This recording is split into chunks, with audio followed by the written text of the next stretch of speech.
नमस्कार दोस्तों, मैं प्रदीप फिर से आपका स्वागत करता हूँ स्टार्टअप कोचिंग क्लासेस में। जैसा कि आपका सीरीज चल रहा है मैथ और रीजनिंग का, तो रीजनिंग के लिए मैं फिर से आपको उपस्थित हुआ हूँ बेहतरीन क्लास लेकर। आप सभी दोस्तों से निवेदन है कि इससे फटाफट जुड़ जाइए, अपने दोस्तों को जोड़ दीजिए, चैनल को सब्सक्राइब कर लीजिए लगातार ऐसा वीडियो पाने के लिए। पिछले 2-3 दिन से रीजनिंग की क्लासेस चल रही हैं, तो कल मैंने आपको कोडिंग डिकोडिंग के बारे में कुछ बताया था। आज भी मैं कोडिंग डिकोडिंग से कुछ अच्छे लेवल के प्रश्न लेकर आया हूँ। आई होप कि आप पसंद आएगा, तो बहुत ध्यान से आप देखिएगा।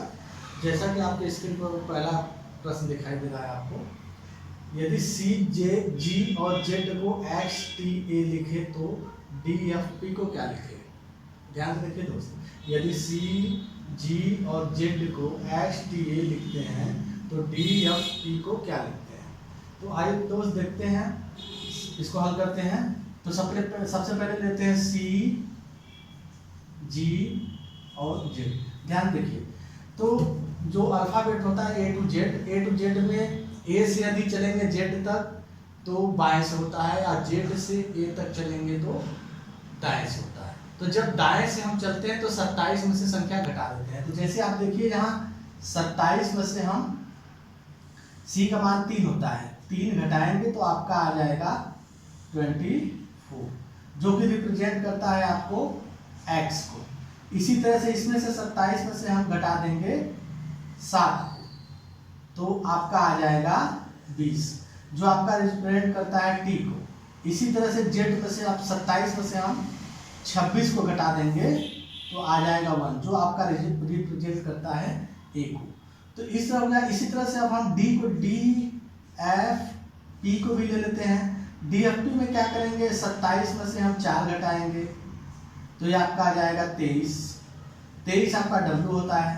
इसी तरह से 27 में से हम 4 घटाएंगे, 1 मिनट, 27 में से 6 घटाएंगे, हम 27 में से 6 घटाएंगे तो आपका आ जाएगा 21, जो आपका U को प्रेजेंट करता है। इसी तरह से 27 में से आप 16 घटाएंगे तो आपका आ जाएगा 11, जो आपका प्रेजेंट करता है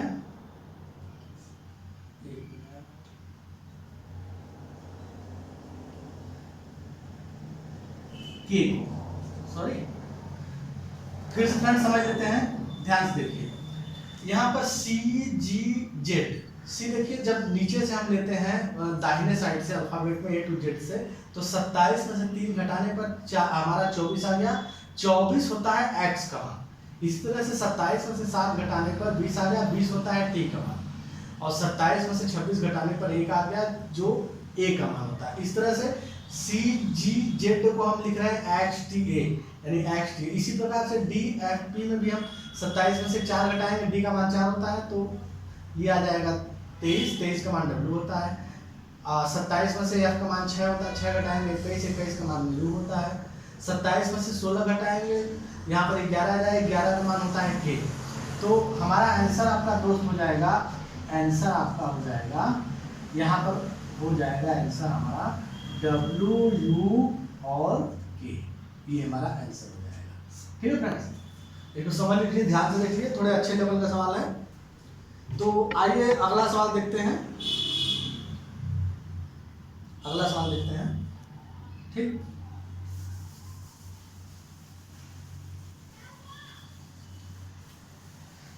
फ्रेंड्स जुड़े रहिए, देखिए एक से एक आपको सरल कठिन हर तरह के सवाल मिलेंगे। ये विशेषज्ञ के एसएससी तक लेवल के सवाल हैं। फिर देखिए आगे सवाल, अगला सवाल क्या कर रहा है, यदि a बराबर 2 हो, m बराबर 26 हो और z बराबर दे दिया है 52, तो आपसे पूछ रहा है BEP बराबर क्या होगा। ध्यान से देखिए फ्रेंड्स, क्या होगा, ध्यान से देखिए। ठीक है, अब इसमें क्या कर रहा है, BET बराबर क्या होगा, यानी प्लस कर रहा है। ठीक, तो यहाँ हम देखते हैं A का मान होता है 1, A का मान होता है 1, इसमें 2 का मल्टीप्लाई किया हो गया 2, इसी तरह से m का मान होता है 13, जिसमें 2 से मल्टीप्लाई किया हो गया 26। इसी तरह से z का मान होता है 26, जिसमें 2 से मल्टीप्लाई किया 52। ठीक, जो आपका प्रश्न में दिया हुआ है। इसी प्रकार अब हम b को लेंगे। इसी प्रकार आप b को ले लीजिए। b का मान होता है 2, इसमें 2 का मल्टीप्लाई कर देंगे 4 आ जाएगा। फिर आप e को ले लीजिए। e का मान होता है 5, इसमें 2 का मल्टीप्लाई करेंगे 10 हो जाएगा। इसी प्रकार t को ले लीजिए। t का मान होता है 20, इसमें 2 से मल्टीप्लाई करेंगे 40 हो जाएगा। ठीक, अब करें BET का मान, तो यहीं पर हम प्लस कर देते हैं। BET के यहाँ पर प्लस कर देते हैं। यहाँ पर देख लीजिए BET, तो b का मान आ गया है हमारा 4 प्लस 10 प्लस 4, तो आपका हो जाएगा 50। ये आपका आंसर हो जाएगा। ओके फ्रेंड्स, फिर से एक बार देख लीजिए। यहाँ a बराबर 2 दिया है, m बराबर 26 और z बराबर 52। तो कह रहा है BET का मान होता है। ये तो हम सीधे सीधे प्रश्न देखते हैं। a का मान 1 है, जिसमें 2 से गुणा किया 2 हो गया। m का मान 13 होता है, जिसमें 2 से गुणा किया 26 हो गया। z का मान 26 होता है, जिसमें 2 से गुणा किया 52 हो गया। तो जिस प्रकार से इसको लिया उसी प्रकार से हम इसको लेंगे। b का मान 2 होता है, 2 से गुणा किए 4 आ गया। e का मान 5 होता है, 2 से गुणा किए 10 आ गया। इसी प्रकार से t का मान 20 होता है, 2 से गुणा किए 40 आ गया। तो अब हम क्या करेंगे, BET यानी BET का मतलब एक साथ लिया तो प्लस कर देंगे। b का मान 4 10 40, आपका आंसर 54 हो जाएगा। ओके फ्रेंड्स, फिर देखते हैं अगला सवाल, तुरंत बिना समय गवाए अगला सवाल देखते हैं। स्क्रीनशॉट लेना है तो ले लीजिए, नहीं तो नोट डाउन करना है तो नोट डाउन कर लीजिए। ठीक है, ओके फ्रेंड्स, अगला सवाल देखते हैं।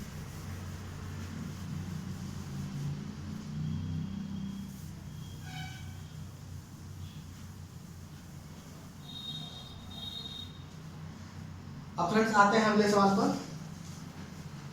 अब देखिए बिल्कुल उसी से मिलता जुलता सवाल है। यदि कहा है p बराबर है 7, ओके फ्रेंड्स, और y बराबर है 7, ओके, और दे दिया है आपका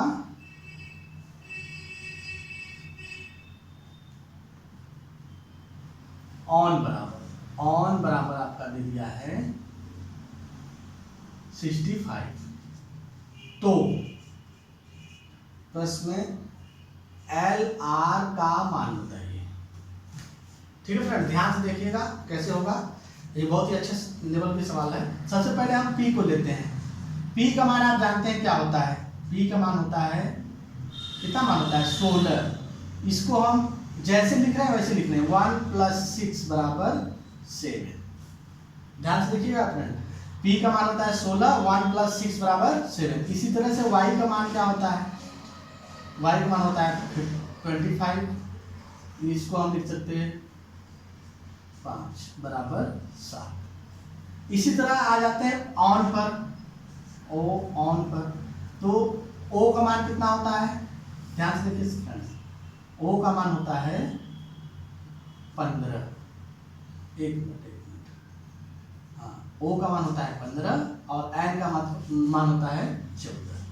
तो इसमें आगे जब बढ़ेंगे हम ON, तो बराबर हो जाएगा 1 + 5 1 + 4। ध्यान से देखते रहिए फ्रेंड्स, ये आपका हो जाएगा ON = 6 और ये 5। इसको लिख दिया है 65। ओके फ्रेंड्स, प्रश्न समझ में आ गया। ध्यान से देखिए, P बराबर 7, Y बराबर 7 और ऑन बराबर 65। तो देखिए ध्यान से LR को क्या लिखा है। P बराबर हम जानते हैं कि 16 होता है, तो 1 + 6 7 हो गया। Y बराबर होता है 25, हमें जानते हैं, तो 2 + 5 7 हो गया। ऑन O होता है 15, N होता है 14। तो 15 को 1 + 5 1 + 4, 1 + 5 6 हो जाएगा, 1 + 4 5 हो जाएगा। तो दोनों को मिला के कर दिया 65। इसी तरह से हम LR को ले लेते हैं। तो यहाँ थोड़ा सा जगह बच रहा है, यहाँ LR को लेते हैं, L और R को। L को आप क्या लिखते हैं फ्रेंड्स, यहाँ इसे डाल के L को क्या लिखते हैं 12 लिखते हैं। R को कितना लिखते हैं 18 लिखते हैं। ध्यान से देखिए फ्रेंड्स, इसको हम लिख सकते हैं 1 + 2 1 + 8। ये हो जाएगा आपका 3, ये हो जाएगा आपका 9। तो इसको हम सीधे सीधे LR बराबर हो जाएगा 36। नहीं। ये आपका आंसर रहेगा। ठीक, ओके फ्रेंड्स, फिर से ध्यान से एक बार देख लीजिए। P बराबर 7 होता है, Y बराबर 7 दिया है, P बराबर 7 दिया है, Y बराबर 7 दिया है, ऑन बराबर 65। ये होता कैसे, ये हुआ कैसे, तो इसमें आपको खोजना पड़ता है, लगाना पड़ता है, दिमाग लगाना पड़ता है। इसमें कोई प्रॉपर नियम नहीं है, रीजनिंग जानते हैं, प्रेजेंट ऑफ माइंड को डिपेंड करता है। तो यहाँ पर देख लीजिए, P का मान हम जानते हैं 16 होता है, तो उसके अंकों को जोड़ दिया 7 हो गया। Y का मान 25 होता है, उसके अंकों को जोड़ दिया 7 हो गया। फिर O और N है, O का मान 15 होता है, उसके अंकों को जोड़ दिया 6 हो गया, और N का मान 14 होता है, उसके अंकों को जोड़ दिया 5 हो गया, तो इसको 65 लिख दिया। ठीक, इसी प्रकार से L और R, L का मान 12 होता है, R का मान 18 होता है, इसमें 1 + 2 जोड़ दिए 3 हो गया, और इसमें 1 + 8 को प्लस कर दिए 9 हो गया। इस तरह से LR का मान हम लिख सकते हैं 39 आंसर। ठीक है फ्रेंड, तो अपना कमेंट जरूर दीजिए, कैसा लगा आपको क्लास। अपने दोस्तों तो सब्सक्राइब कीजिए। लगातार ऐसा क्लास पाने के लिए मैं आपसे बार बार बता रहा हूँ, बिल्कुल बेसिक से शुरू हुआ है ये क्लास, और अच्छे से अच्छे लेवल के प्रश्न इसमें आएंगे। और आपसे निवेदन है कि अपने दोस्तों को जोड़िए, और जो बिल्कुल बेसिक से एकदम नए तरीके से पढ़ना चाहते हैं, शुरू करना चाहते हैं, आगामी परीक्षाओं की तैयारी करना चाहते हैं, आने वाली परीक्षाओं जो 6 महीने साल भर के लिए तैयारी करना चाहते हैं, तो उसमें अवश्य ही इसका लाभ उठाएं।